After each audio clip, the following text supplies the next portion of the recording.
Saturday night and repeated on Sunday afternoon. CBS Cable is dedicated to some very special programming.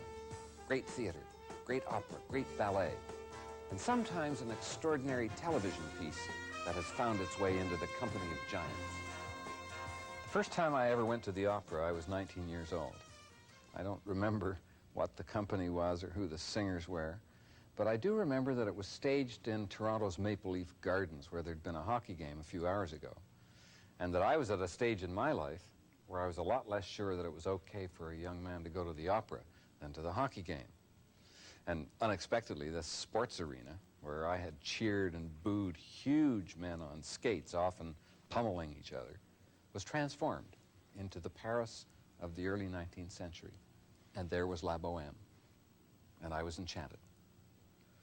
And so my first opera ever becomes our first opera here at CBS Cable, with a wonderful, warm performance of a masterpiece that has been performed, I'm told, at least once a week somewhere in the world in the 85 years since Puccini made it.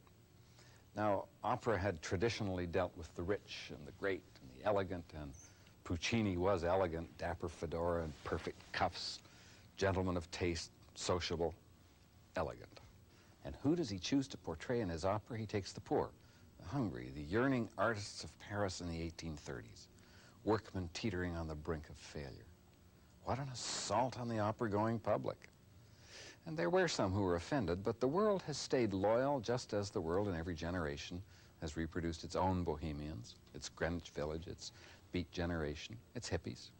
In a way, Hair is a direct lineal descendant of La Boheme. Was Puccini yearning to escape the straitjacket of his respectability, or just nostalgically dipping back into the memory of his own wild, poor, lusty student days? Doesn't matter. Here he was, 38 years old, his fourth opera about to be launched.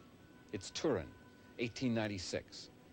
The conductor is a 28-year-old named Arturo Toscanini, and a fabulous success awaits.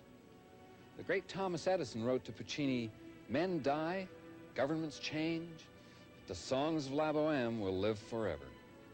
Ladies and gentlemen, La Boheme, sung by Mirella Freni and Gianni Raimondi, conducted by Herbert von Karajan in Franco Zeffirelli's production of a performance at La Scala.